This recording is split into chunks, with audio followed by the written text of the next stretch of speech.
अथ सप्तमोऽध्याय। त्वष्टा का वृत्रासुर की पारलौकिक क्रिया करके इंद्र को शाप देना, इंद्र को ब्रह्महत्या लगना, नहुष का स्वर्गाधिपति बनना और इंद्राणी पर आसक्त होना। व्यास जी बोले, इस प्रकार उसे गिरा हुआ देखकर मन ही मन हत्या के भय से सशंकित भगवान विष्णु वैकुंठलोक को चले गए। 1। तत्पश्चात इंद्र भी भयभीत होकर इंद्रपुरी को चल दिए। उस शत्रु वृत्रासुर के मारे जाने पर मुनिगण भी भयग्रस्त हो गए कि हमने छलपूर्ण ये कैसा पापकृत्य कर डाला। इंद्र का साथ देने से हमारा मुनि नाम व्यर्थ हो गया। 2-3 हमारी ही बातों से वृसुर को विश्वास आया, विश्वासघाती के संग से हम सब भी विश्वासघाती हो गए। 4 पाप की जड़ और अनर्थकारी इस ममता को धिक्कार है, जिसके कारण हम लोगों ने छलपूर्वक शपथ ली और उस असुर वृत्रासुर को धोखा दिया। 5 पाप करने का परामर्श देने वाला, पाप करने के लिए बुद्धि देने वाला, पाप की प्रेरणा देने वाला तथा पाप करने वालों का पक्ष लेने वाला भी निश्चय ही पापकर्ता के समान पापभाजन होता है। 6 वज्र में प्रविष्ट होकर वृत्र की हत्या करने में सत्वगुण के मूर्त रूप भगवान विष्णु ने इंद्र की सहायता की और उसे मारा, अतः उन्होंने भी पाप किया। 7 स्वार्थपरायण प्राणी पाप से भयभीत नहीं होता, विष्णु ने इंद्र का साथ देकर सर्वथा दुष्कृत कर्म किया। 8 4 पदार्थों धर्म, अर्थ, काम और मोक्ष में से 2 ही रह गए हैं और 2 समाप्त हो गए हैं। उनमें भी प्रथम पदार्थ धर्म और चतुर्थ पदार्थ मोक्ष दोनों त्रिलोक में दुर्लभ ही हो गए हैं। 9 अर्थ और काम ही सबके प्रिय और प्रशस्त माने गए हैं। धर्म और अधर्म की विवेचना यह बड़े लोगों का वाचिक दंभ मात्र ही रह गया है। 10 इस प्रकार मुनिगण भी बार बार मन में संताप करके उदासमन से हतोत्साह होकर अपने अपने आश्रमों को चले गए। 11 हे भारत, उधर अपने पुत्र को इंद्र द्वारा मारा गया सुनकर त्वष्टा दुख से संतप्त होकर अत्यंत दुखित हो रोने लगे, उन्हें इससे बहुत वेदना हुई। 12 तदनंतर जहां वह वृत्र गिरा पड़ा था, वहां जाकर उसे उस स्थिति में देखकर त्वष्टा ने विधिपूर्वक उसका पारलौकिक संस्कार कराया। 13 तत्पश्चात स्नान करके जलांजलि देकर उसका और्ध्वदैहिक कर्म संपन्न करने के पश्चात उन शोक संतप्त त्वष्टा ने पापी और मित्रघाती इंद्र को इस प्रकार शाप दे दिया कि जिस प्रकार शब्दों से प्रलोभित कर इंद्र ने मेरे पुत्र को मार डाला है, उसी प्रकार वह भी विधाता द्वारा दिए हुए महान दुख प्राप्त करे। 14-15 इस प्रकार देवराज इंद्र को शाप देकर संतप्त त्वष्टा सुमेरु पर्वत के शिखर का आश्रय लेकर अत्यंत कठोर तपस्या करने लगे। 16 जन्मेजय बोले, हे पितामह, वृत्रासुर को मारने के बाद इंद्र की क्या दशा हुई? उन्हें बाद में सुख मिला या दुख, इसे मुझे बताइए। 17 व्यास जी बोले, हे महाभाग, तुम क्या पूछ रहे हो? इस विषय में तुम्हें क्या संदेह है? किए गए शुभ अशुभ कर्म का फल तो अवश्य ही भोगना पड़ता है। देवता, राक्षस और मनुष्य सहित बलवान या दुर्बल कोई भी हो, सभी को अपने द्वारा किए गए अत्यंत अल्प या अधिक कर्म का फल सर्वथा भोगना ही पड़ता है। 18-19 भगवान विष्णु ने वृत्रघाती इंद्र को इस प्रकार की मति प्रदान की थी। वे विष्णु उनके वज्र में प्रविष्ट हुए थे तथा उनके सहायक बने थे, परंतु विपत्ति में उन्होंने किसी भी तरह सहायता नहीं की। हे राजन, इस संसार में अच्छे समय में सभी लोग अपने बन जाते हैं, किंतु दैव के प्रतिकूल होने पर कोई भी सहायक नहीं होता। पिता, माता, पत्नी, सहोदर, भाई, सेवक, मित्र एवं औरस पुत्र कोई भी दैव के प्रतिकूल हो जाने पर सहायता नहीं करता। पाप या पुण्य करने वाला ही उसका भागी होता है। 20-23 वृत्र के मारे जाने पर अन्य सभी लोग चले गए, इंद्र तेजहीन हो गए। सभी देवता उसकी निंदा करने लगे और ये ब्रह्महत्यारा है, ऐसा मन स्व में कहने लगे। कौन ऐसा होगा जो शपथ खाकर और वचन देकर अत्यंत विश्वास में आए हुए तथा मित्रता को प्राप्त मुनि को मारने की इच्छा करेगा? उसकी यह बात देवताओं को सभा में, देवोद्यान में तथा गंधर्वों की समाज सर्वत्र फैल गई। हत्या करने की इच्छा वाले इंद्र ने आज ये कैसा दुष्कृत कर्म कर डाला।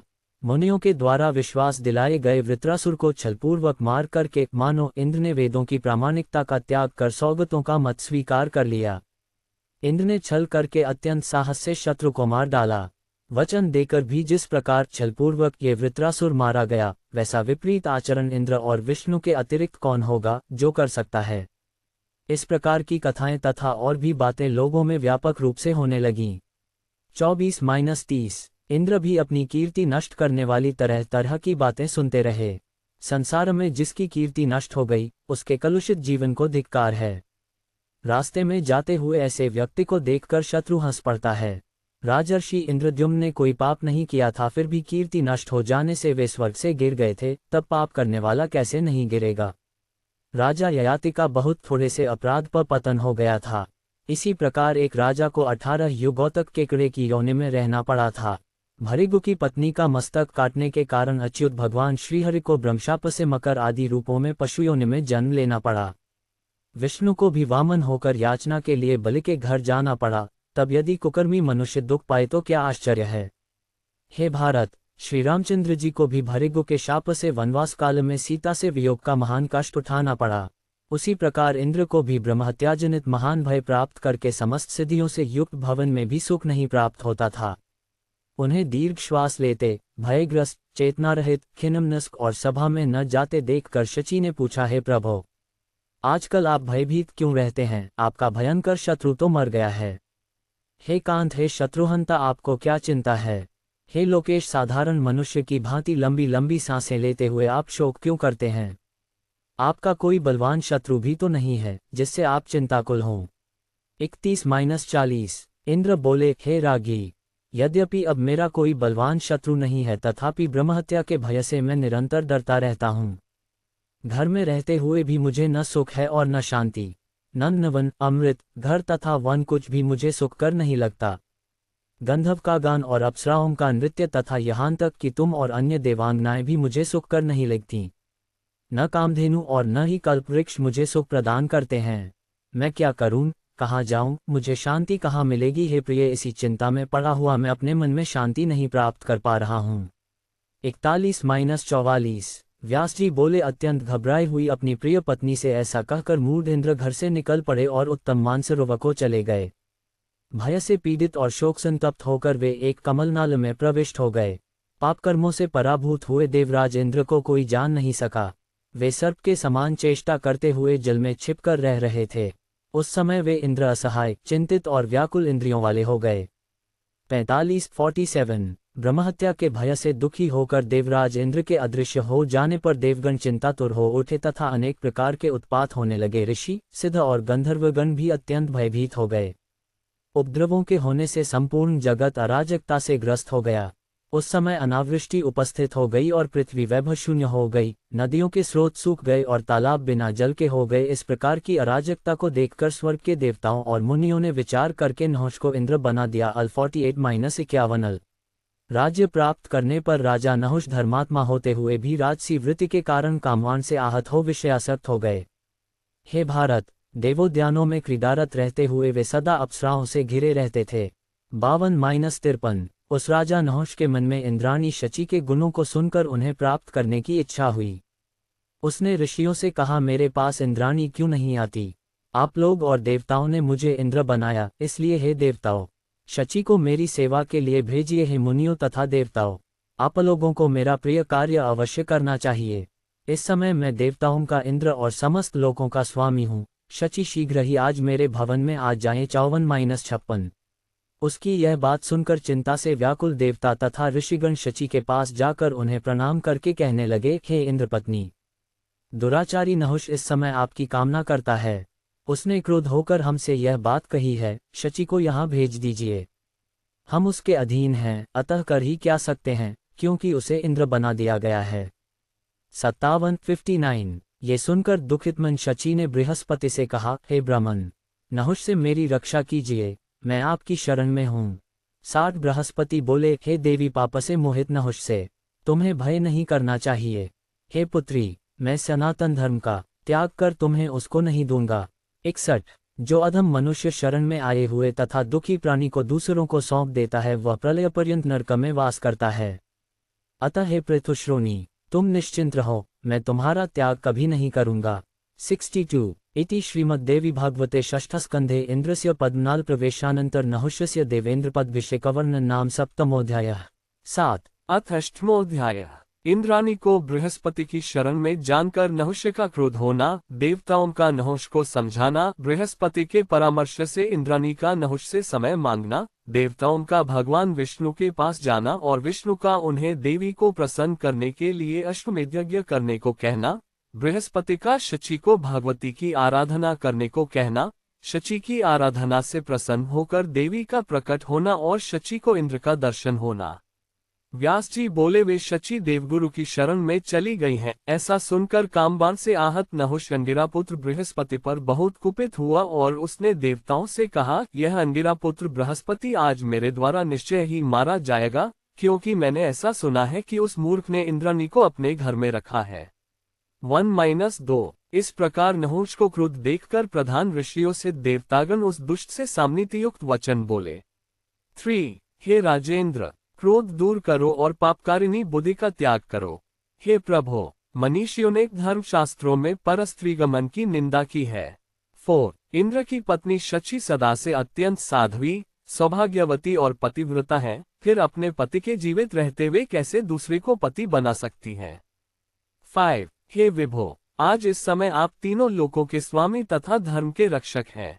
आप जैसा राजा अधर्म में स्थित हो जाए तब तो निश्चित रूप से प्रजा का नाश हो जाएगा। 6 राजा को सब प्रकार से सदाचार की रक्षा करनी चाहिए। यहाँ स्वर्ग में तो शची के सदृश सैकड़ों प्रमुख अप्सराएं हैं। महात्माओं ने रति को ही श्रृंगार का कारण बताया है, बल प्रयोग किए जाने पर तो रस की हानि ही होती है। 8 हे नृपश्रेष्ठ, जब स्त्री पुरुष दोनों में एक समान प्रेम रहता है तभी उन दोनों को अधिक सुख प्राप्त होता है।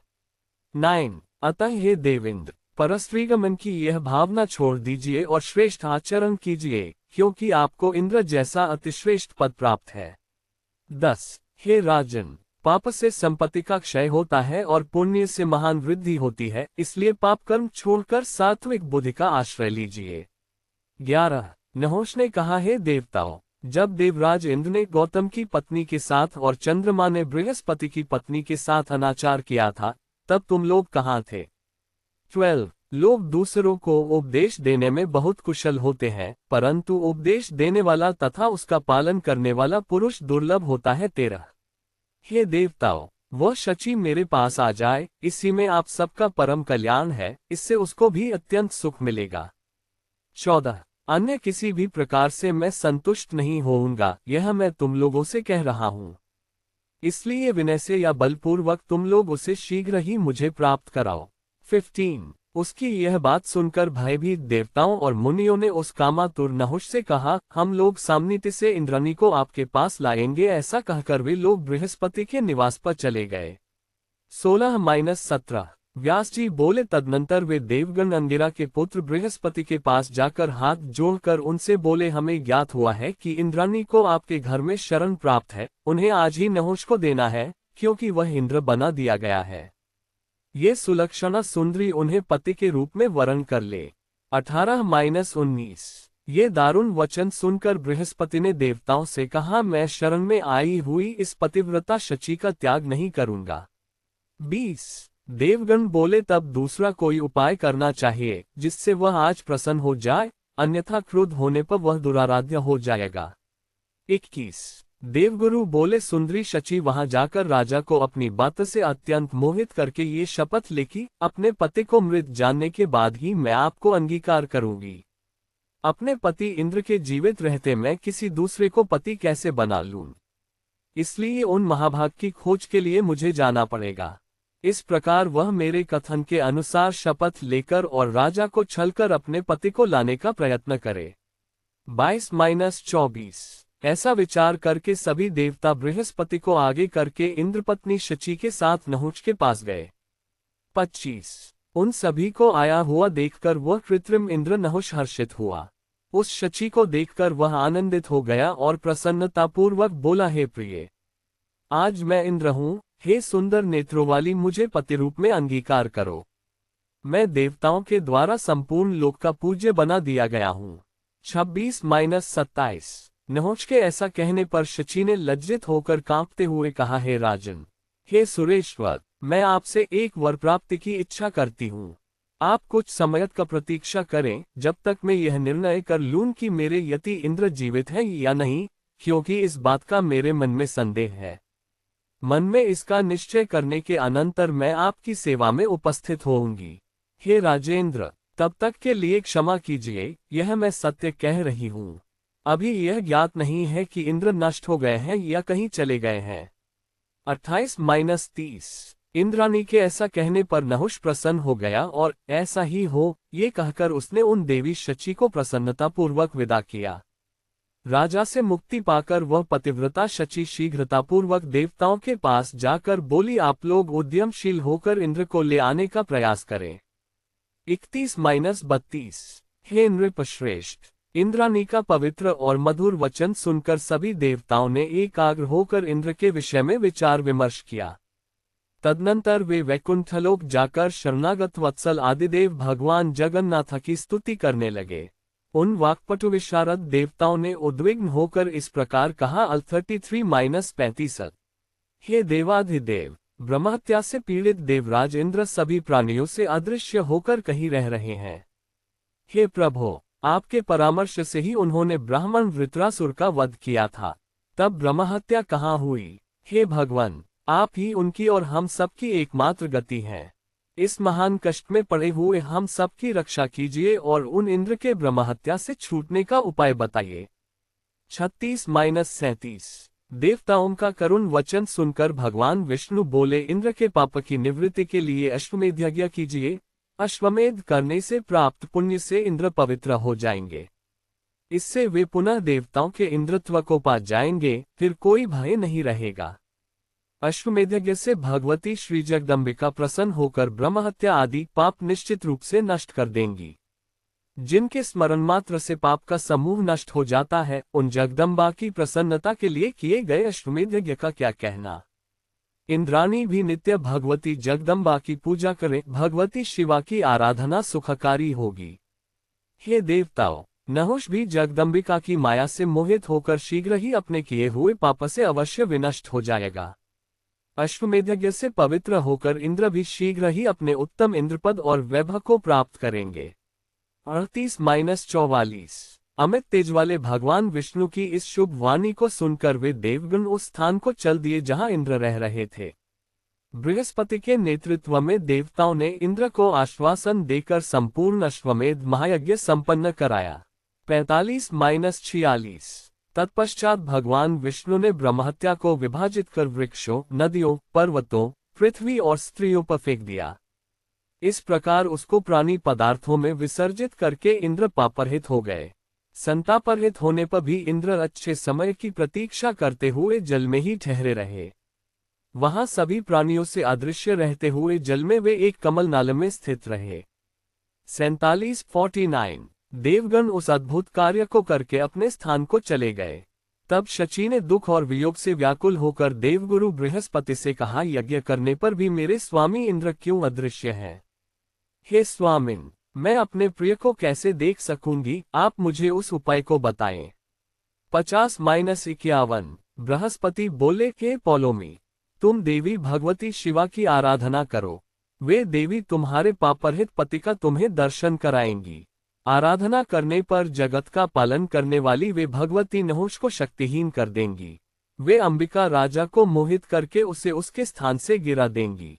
52-53 हे राजन, बृहस्पति जी के ऐसा कहने पर पुलोमा पुत्री शची ने देवगुरु से पूजा विधि सहित देवी का मंत्र विधिवत प्राप्त कर लिया। 54 गुरु मंत्र विद्या प्राप्त करके देवी शची ने बलि, पुष्प आदि शुभ अर्चनों से भगवती श्री भुवनेश्वरी की सम्यक आराधना की। 55 अपने प्रिय पति के दर्शन की लालसा से युक्त शची समस्त भोगों का त्याग कर तपस्विनी का वेश धारण कर देवी का पूजन करने लगी। 56 आराधना करने पर कुछ समय बाद प्रसन्न होकर भगवती ने उन्हें प्रत्यक्ष दर्शन दिया। वे वरदायिनी देवी सौम्य रूप धारण किए हुए हंस पर सवार थीं। वे करोड़ों सूर्यों के समान प्रकाशमान, करोड़ों चंद्रमाओं के समान शीतल, करोड़ों विद्युत के समान प्रभा से युक्त और चारों वेदों से समन्वित थीं। उन्होंने अपनी भुजाओं में पाश, अंकुश, अभय तथा वर मुद्राएं धारण कर रखी थीं। वे चरणों तक लटकती हुई स्वच्छ मोतियों की माला पहने हुए थीं। उनके मुख पर मधुर मुस्कान थी और वे 3 नेत्रों से सुशोभित थीं। ब्रह्मा से लेकर कीट पर्यंत सभी प्राणियों की जननी, करुणारूपी अमृत की सागर स्वरूपा तथा अनंत कोटि ब्रह्मांडों की अधीश्वरी वे परमेश्वरी सौम्य थी तथा अनंत रसों से आपूरित स्तनयुगल से सुशोभित हो रही थी। सबकी अधीश्वरी, सब कुछ जानने वाली, कूटस्थ और बीजाक्षर स्वरूपिणी वे भगवती उद्यमशील इंद्रपत्नी शची से प्रसन्न होकर मेघ के समान अत्यंत गंभीर वाणी के द्वारा उन्हें परम हर्षित करती हुई कहने लगी। 57-62 देवी बोली, हे सुंदर कटिप्रदेश वाली इंद्रप्रिय, अपना अभिलषित वर मांगो, तुम्हारे द्वारा सम्यक प्रकार से पूजित मैं अत्यंत प्रसन्न हूँ। मैं तुम्हें आज वरदान दूंगी। मैं वर प्रदान करने के लिए आई हूँ। मेरा दर्शन सहज सुलभ नहीं है, करोड़ों जन्मों की संचित पुण्य राशि से ही यह प्राप्त होता है। 63-64 उनके ऐसा कहने पर इंद्रपत्नी देवी शची ने सम्मुख स्थित होकर उन प्रसन्न भगवती परमेश्वरी से विनम्रभाव से कहा, हे माता, मैं अपने पति का अत्यंत दुर्लभ दर्शन, नहुष से उत्पन्न भय का नाश और अपने पति की पुनः प्राप्ति चाहती हूँ। 65-66 देवी बोली, तुम मेरी इस दूती के साथ मानसरोवर चली जाओ, जहाँ मेरी विश्वकामा नामक अचल मूर्ति प्रतिष्ठित है। वहीं तुम्हें भयभीत और दुखी इंद्र के दर्शन हो जाएंगे। कुछ समय बाद मैं पुनः राजा को मोहित करूंगी। हे विशालाक्षी, तुम शांतचित हो जाओ, मैं तुम्हारा अभिलषित कार्य करूंगी। मैं मोहग्रस्त राजा नहुष को इंद्रपद से गिरा दूंगी। 67-69 व्यास जी बोले, तदनंतर परमेश्वरी इंद्रपत्नी को ले जाकर देवी की दूती ने शीघ्रतापूर्वक उनके पति इंद्र के पास पहुंचा दिया। गुप्त रूप से रहते हुए अपने पति उन देवराज इंद्र को देखकर और इस प्रकार चिरकाल से वांछित अपने वर की प्राप्ति करके वे शची अत्यंत प्रसन्न हुई। 70-71 इति श्रीमद्देवी भागवते महापुराणेष्टादशसहस्र्या संहिताया षष्ठस्कन्धे इंद्राण्या शक्रदर्शन नामाष्टमोऽध्यायः 6.8 अथ नवमोऽध्यायः शची का इंद्र से अपना दुख कहना। इंद्र का शची को सलाह देना कि वह नहुष से ऋषियों द्वारा वहन की जा रही पालकी में आने को कहे। नहुष का ऋषियों द्वारा वहन की जा रही पालकी में सवार होना और शापित होकर सर्प होना तथा इंद्र का पुनः स्वर्गाधिपति बनना। व्यास जी बोले, विशाल नेत्रों वाली अपनी शोकाकुल प्रिय पत्नी को वहां एकांत में देखकर इंद्र आश्चर्यचकित हो गए और बोले, वन, हे प्रिय, तुम यहाँ कैसे आई? तुम्हें कैसे ज्ञात हुआ कि मैं यहाँ हूँ? हे शुभान्य, मैं सभी प्राणियों से अज्ञात रहते हुए यहाँ निवास कर रहा हूँ। 2 शची बोली, हे देव, देवी भगवती की कृपा से आप आज मुझे यहाँ ज्ञात हुए हैं। हे देवेंद्र, उन्हीं की कृपा से मैं आपको पुनः प्राप्त कर सकी हूँ। 3 देवताओं और मुनियों ने नहुष नामक राजर्षि को आपके आसन पर बैठा दिया है। वह मुझे नित्य कष्ट देता है। वह पापी मुझसे इस प्रकार कहता है, हे सुंदरी, मुझ देवराज इंद्र को अपना पति बना लो। हे बलार्दन, अब मैं क्या करूं? 4-5 इंद्र बोले, हे वरारोहे, हे कल्याणी, जिस प्रकार मैं अनुकूल समय की प्रतीक्षा करते हुए प्रारब्धवश यहाँ रह रहा हूँ, वैसे ही तुम भी अपने मन को पूर्ण रूप से स्थिर करो। 6 व्यास जी बोले, अपने परम आदरणीय पति के ऐसा कहने पर लंबी सांसें खींचती तथा कांपती हुई वे शची अत्यंत दुखित होकर इंद्र से कहने लगी। 7 हे महाभाग, मैं कैसे रहूं? वरदान के द्वारा मदोन्मत और अहंकारी बना हुआ वह पापात्मा मुझे अपने वश में कर लेगा। उससे भयभीत सभी देवताओं और मुनियों ने मुझसे कहा, हे वरारोहे, तुम उस कामातुर देवराज को अंगीकार कर लो। 8-9 हे शत्रुसूदन, बृहस्पति भी निर्बल ब्राह्मण हैं। वे मेरी रक्षा करने में कैसे समर्थ हो सकते हैं, क्योंकि वे भी तो सदा देवताओं के ही अनुगामी हैं। 10 अतः हे विभो, मैं वशवर्तिनी नारी हूँ। मुझे यह महान चिंता है कि भाग्य की इस विपरीत अवस्था में मैं अनाथ क्या करूँगी। 11 मैं कुलटा नहीं हूँ, अपितु आपका ही ध्यान करने वाली पतिव्रता स्त्री हूँ। वहाँ मेरे लिए ऐसा कोई शरण नहीं है जो मुझ दुखित की रक्षा करे। 12 इंद्र बोले, हे वरान्य, मैं एक उपाय बताता हूँ, तुम उसे इस समय करो। इससे दुख के समय में तुम्हारे शील की रक्षा हो जाएगी। 13 करोड़ों उपाय करने पर भी दूसरे के द्वारा रक्षित स्त्री पतिव्रता नहीं रह सकती, क्योंकि वह काम से विचलित मन वाली तथा अत्यंत चंचल होती है। 14 स्त्रियों का शील ही पाप से इनकी रक्षा करता है। इसलिए हे पवित्र मुस्कान वाली, तुम शील का आश्रय लेकर धैर्य धारण करो। 15 जब दुष्ट राजा नहुष तुम्हें बलपूर्वक प्राप्त करने की चेष्टा करे, तब तुम गुप्त प्रतिज्ञा करके राजा को धोखे में डाल देना।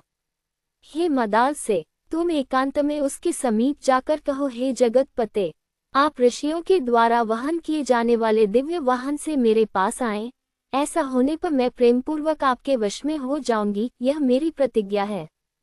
हे सुश्रोणी, तुम उससे ऐसा बोलना। तब मोहित और कामांध वह राजा मुनियों को अपने वाहन में लगाएगा। इससे तपस्वी अवश्य ही नहुष को शाप से दग्ध कर देंगे। 16-19 भगवती जगदम्बा तुम्हारी सहायता करेगी, इसमें संदेह नहीं है। भगवती जगदम्बा के चरणों का स्मरण करने वाले को कभी संकट नहीं होता। यदि संकट उत्पन्न भी हो जाए तो उसे भी अपने कल्याण के लिए हो समझना चाहिए। अतः तुम गुरु बृहस्पति के कथनानुसार पूर्ण प्रयत्न से मणिद्वीपवासिनी भगवती भुवनेश्वरी का भजन करो। अल 20-21 व्यास जी बोले, उनके ऐसा कहने पर वैसा ही होगा, ये कहकर अत्यंत विश्वस्त तथा भावी कार्य के प्रति प्रयत्नशील शची नहुष के पास गईं। नहुष उन्हें देखकर प्रसन्न होता हुआ यह वचन बोला, हे कामिनी, तुम्हारा स्वागत है। मैं तुम्हारे सत्य वचनों के कारण तुम्हारे अधीन हूँ। तुमने अपने वचन का सत्यतापूर्वक पालन किया, इसलिए मैं तुम्हारा दास हो गया हूँ। हे मितभाषिनी, तुम जब मेरे समीप आ गई हो तो मैं संतुष्ट हो गया हूँ। तुम्हें अब लज्जा नहीं करनी चाहिए। हे सुंदर मुस्कान वाली, मुझ अनुरक्त को अंगीकार करो। हे विशाल नेत्रों वाली, अपना कार्य बताओ, मैं तुम्हारा प्रिय करूंगा। अल 22-25 शची बोली, हे कृत्रिम वासव, आपने मेरा संपूर्ण कार्य कर दिया है। हे देव, हे विभो, इस समय मेरे मन में एक अभिलाषा है, उसे आप सुने। हे कल्याण, मेरा मनोरथ पूर्ण कर दीजिए, इसके बाद मैं आपकी वशवर्तिनी हो जाऊंगी। मैं बड़े उत्साह से अपना मनोरथ कह रही हूँ, आप उसे पूरा करने में समर्थ हैं। 26-27 नहुष बोला, हे चंद्रमुखी, तुम अपना कार्य बताओ, मैं तुम्हारा अभिलषित कार्य करता हूँ। है सुबह, यदि अलभ्य वस्तु होगी तो भी मैं तुम्हें दूंगा, मुझे बताओ। 28 अल शची बोली, हे राजेंद्र, मैं कैसे बताऊं, मुझे आपका विश्वास नहीं है। हे राजेंद्र, आप शपथ लें कि मैं तुम्हारा प्रिय करूंगा, क्योंकि पृथ्वी तल पर सत्यवादी राजा दुर्लभ हैं। हे राजन, आपको सत्य से बंधा जाने के बाद ही मैं अपना अभिलषित बताऊंगी। हे राजन, मेरी उस अभिलाषा को पूर्ण कर देने पर मैं सदा के लिए आपकी वशवर्तिनी हो जाऊंगी। हे इंद्र, यह मेरा सत्यवचन है। 29-31 नहुष बोला, हे सुंदरी, मैं यज्ञ, दान आदि कृत्यों से संचित पुण्य की शपथ लेकर कहता हूँ कि मैं तुम्हारे वचन का अवश्य पालन करूंगा। 32 शची बोली, इंद्र के वाहन अश्व, गज और रथ हैं। भगवान विष्णु का वाहन गरुड़, यमराज का वाहन महेश, शिव का वाहन वृषभ, ब्रह्मा का वाहन हंस, कार्तिकेय का वाहन मयूर और गजानन का वाहन मूषक है। हे सुराधिप, मैं चाहती हूँ कि आपका वाहन ऐसा विलक्षण हो जो विष्णु, रुद्र, असुरों तथा राक्षसों के भी पास न हो। 33-35 हे महाराज, अपने व्रत में अटल रहने वाले समस्त मुनिगण शिबिका पालकी में आपको ढोए। हे राजन, यही मेरी इच्छा है। हे पृथ्वीपते, मैं आपको सभी देवताओं से महान समझती है, इसीलिए मैं सावधान रहती हुई आपके तेज की वृद्धि चाहती हूँ। 36-37 व्यास जी बोले, उनकी यह बात सुनकर महादेवी द्वारा प्रकट किए गए मोह से मोहित हुआ बुद्धिहीन राजा नहुष हंसकर इंद्र प्रिया शची को संतुष्ट करते हुए यह वचन कहने लगा। 38-39 नहुष बोला, हे तन्वंगी, तुमने सत्य ही कहा है, ये वाहन मुझे भी रुचिकर है। हे सुंदर केशपाश वाली, मैं तुम्हारे वचनों का सम्यक रूप से पालन करूंगा। 40 हे पवित्र मुस्कान वाली, जो अल्प पराक्रम वाला होता है वही ऋषियों को पालकी दोने में नहीं लगा सकता। मैं तुम्हारी इच्छा के अनुसार वाहन पर आरूढ़ होकर तुम्हारे पास आऊंगा। 41 मुझे तीनों लोकों में सबसे बड़ा तपस्वी और समर्थ जानकर सप्तर्षि तथा सभी देवर्षि मेरा वहन करेंगे। 42 व्यास जी बोले, ऐसा कहकर परम संतुष्ट उस नहुष ने उन इंद्र प्रिया शची को विदा किया। इसके बाद सभी मुनियों को बुलाकर वह कामातुर उनसे इस प्रकार कहने लगा। 43 नहुष बोला, हे विप्रगण, मैं आज सर्वशक्ति संपन्न इंद्र हूँ, आप लोग गर्वरहित होकर मेरा कार्य करें। 44 इंद्रपद मुझे प्राप्त हो गया है, परंतु इंद्राणी अभी मुझे नहीं प्राप्त हो सकी है। उन्होंने मेरे पास आकर प्रेम पूर्वक ये बात कही है। हे सुरेंद्र, हे सुराधिप, मुनियों द्वारा ढोई जाने वाली पालकी से आप मेरे पास आए। हे देवादिदेव, हे महाराज, हे मानद, आप मेरा ये प्रिय कार्य करें। 45-46 हे श्रेष्ठ मुनिगण, मेरा ये कार्य अत्यंत दुष्कर है, परंतु आप सब दयालुओं को मेरा ये कार्य अवश्य करना चाहिए। इंद्रपत्नी शची में अत्यंत आसक्त मेरे मन को काम जला रहा है। मैं आप सबकी शरण में हूँ, अतः मेरे इस महान कार्य को संपन्न करें। 47-48 अगस्त्य आदि प्रमुख ऋषियों ने उसकी यह अनादरपूर्ण बात सुनकर भाविवश उसे कृपापूर्वक स्वीकार कर लिया। 49 उन तत्वदर्शी मुनियों के द्वारा उस वचन के स्वीकार कर लिए जाने पर शची के प्रति आसक्त चित्त वाला राजा नहुष प्रसन्न हो गया। 50 वह तुरंत एक सुंदर पालकी पर चढ़कर उसमें बैठ गया और दिव्य मुनियों को उसे ढोने के लिए नियुक्त कर उन्हें सर्प सर्प शीघ्र चलो ऐसा कहने लगा। 51 उस कामातुर मूर्ख ने मुनि अगस्त्य के मस्तक का पैर से स्पर्श कर दिया। कामबाण से आहत तथा इंद्राणी के द्वारा आकृष्ट चित्त वाले उस राजा नहुष ने शीघ्र चलो ऐसा कहते हुए वातापी नामक राक्षस का भक्षण करने वाले तथा समुद्र को भी पी जाने वाले उन तपस्वी श्रेष्ठ लोपामुद्रापति मुनि अगस्त्य पर कुड़े से प्रहार भी किया। 52-53 तब उस कुड़े के आघात का स्मरण करते हुए मुनि ने उसे यह शाप दे दिया। हे दुराचारी, तुम वन में भयंकर शरीर वाले विशाल सर्प हो जाओ, जहाँ तुम्हें हजारों वर्षों तक बहुत कष्ट भोगते हुए विचरण करना पड़ेगा और अपने प्रभाव से तुम पुनः स्वर्ग प्राप्त करोगे। युधिष्ठिर नाम वाले धर्मपुत्र का दर्शन कर और उनके मुख से अपने प्रश्नों के उत्तर सुनकर तुम्हारी मुक्ति हो जाएगी। 54-56 व्यास जी बोले, इस प्रकार शाप प्राप्त कर राजर्षि नहुष उन मुनिश्रेष्ठ की स्तुति करके अचानक स्वर्ग से गिर पड़ा और सर्परूपधारी हो गया। 57 तब बृहस्पति ने शीघ्रतापूर्वक मानसरोवर जाकर इंद्र से सारा वृतांत विस्तारपूर्वक कहा। हे महाराज जन्मेजय, राजा नहुष के स्वर्ग से पतन आदि की बात सुनकर इंद्र बहुत प्रसन्न हुए। वे इंद्र अब भी वहीं पर स्थित रहे। सभी देवता और मुनि नहुष को पृथ्वी पर गिरा देखकर उसी सरोवर के पास गए जहां इंद्र रहते थे। 58-60 तत्पश्चात उन शचीपति इंद्र को आश्वासन देकर मुनियों से सभी देवता उन्हें सम्मानपूर्वक स्वर्ग ले आए। तदनंतर वापस आए हुए उन इंद्र को सभी मुनियों और देवताओं ने आसन पर स्थापित करके उनका पवित्र अभिषेक किया। इंद्र भी अपने पद को प्राप्त कर प्रेमयुक्त शची के साथ देवप्रासाद और मनोहर नंदनवन में क्रीड़ा करने लगे। 61-63 व्यास जी बोले, हे राजन, इस प्रकार इच्छानुसार रूप धारण करने वाले महामुनि विश्वरूप और वृत्रासुर को मारने के कारण इंद्र को अत्यंत भीषण दुख प्राप्त हुआ और देवी की कृपा से उन्होंने पुनः अपना स्थान प्राप्त कर लिया। 64-65 हे राजन, इस प्रकार आपने मुझसे जो पूछा था, वृत्रासुरवध पर आधारित वह संपूर्ण उत्तम आख्यान मैंने आपको कह दिया। 66 जो जैसा कर्म करता है उसे वैसा फल प्राप्त होता है। किए गए शुभ अशुभ कर्म का फल अवश्य ही भोगना पड़ता है। 67 इति श्रीमद्देवी भागवते महापुराणेष्टादशसाहस्र्या संहिताया षष्ठस्कन्धे नहुष स्वर्गच्युतिवर्णनं नाम नवमोऽध्यायः। 9